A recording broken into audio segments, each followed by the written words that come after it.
Hey friends and family, this is Veronica. Thanks for joining me for my daily scent of the day video. The fragrance that I bring to you today is what I would consider a very affordable gem that's just really starting to get some love here on YouTube. It is Rare Tiffany by Afnan. I heard about this initially through my dear friend here, Chris at the Perfume Nest, who I will link below. Please go check her out. And I believe I also heard Paola Bianca talk about this as well and got intrigued. I love all things blue and turquoise, so the bottle alone, for superficial reasons, attracted me. The fact that it's named Tiffany, like Tiffany, the jewelry company, I thought was interesting too. I don't know why it's called Rare Tiffany. Don't have any background on that. If you do, please drop it in the comments so that we can all learn with you. But it was described by both Chris and Paula as an affordable but really lovely perfume, kind of one of those smell expensive on a budget kind of fragrances.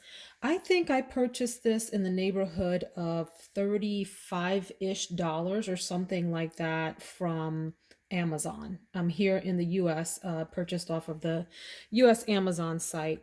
So let's talk about the bottle, which I call delightfully and deliciously tacky. And I like bottles like this that are, and I noticed this with a lot of the Middle Eastern houses. The bottles are really over the top in terms of the design elements. And I like it. I think it's kind of cool. You can get so far in that direction that it's interesting in its own right. And I think this is in that category. I love this sort of faux stone here at the top, granite, marble, whatever, inside of that webbing at the top. Love the gold cap, love the color of this. And this is a very weighty, hefty bottle. Really nice. But let's talk about the fragrance because this is a delightful fragrance. I had a really tough time finding the notes for this. And so, what I'm about to share with you is off of, I think it's called Base Notes. Is that it? Base Notes. I don't see this listed on Fragrantica at all. And I'm not sure if I saw the notes on Amazon. But according to Base Notes, I think that's the name of the site, the top here is rose, jasmine, and ylang ylang. I will say this about this. When you first spray it, it's a bit overwhelming and maybe even slightly stinky, like a little sharp. And that happens just like literally in the first 10 seconds or so. Give it a second to sit down, give the initial sort of alcohol blast or whatever is there at the top an opportunity to kind of rise up into the air so that you can get to what the fragrance actually smells like.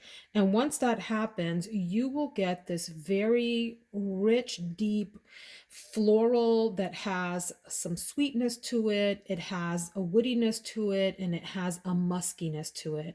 It is quite a nice fragrance. In the middle, you get sandalwood, vanilla, and musk. And this is the part I really love. In the base, caramel, ginger, and pink pepper. Really lovely fragrance. If I didn't know any better and I had to guess about the notes in here, I would say that it had a heavy tuberose, like a buttery tuberose note. I do get sandalwood in here, beautiful, soft, woody sandalwood. I get the ylang ylang, some rose. The rose is not very pronounced. I like the way, if there is rose in here, as the notes say, that it's playing along with the others in the composition. Caramel. I don't get caramel distinctly, but I do get some sweetness in this fragrance that gives it a lot of richness and character. This is a fragrance that maybe isn't right for every occasion. It's one that I would consider like a special occasion scent, or if you're that kind of person that likes to wear a heavy, strong floral, regardless of whether you're in the office or whatever, this might be one that you'd like to try. Just spray lightly because it is a pretty powerful, potent scent, as I typically find with a lot of the Middle Eastern fragrances. They are generally, not all, but generally rather sort of potent, long lasting, and they project far. They leave a lot of scent trail behind you and all of that. I'm trying to think if this reminds me of anything in particular. I would say, and this happened with another fragrance that I wore recently, but it smells a little bit like Michael Kors, the original Michael.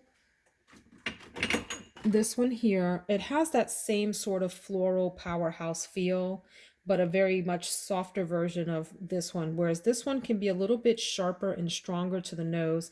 This one is a little bit rounder, doesn't have as much sort of edge as Michael Kors does. And you also get, like I said, that prominent sandalwood thing happening in here, that woodiness and some musk. Definitely some ylang-ylang in there as well. This is a lovely floral, woody, musky, sweet fragrance. Very feminine to me. I think a gentleman could pull this off easily as well because it's fairly strong, and I can see this going well with a power suit. I can see this going well with someone who is dressed up for an evening out, a date night fragrance. It's on that side of things. Not light by any means, not demure. This one has a lot of presence. Really lovely fragrance. I like it a lot. I'm going to enjoy wearing this. And thank you for watching. Hope you all have a fabulous day today. Take care, friends.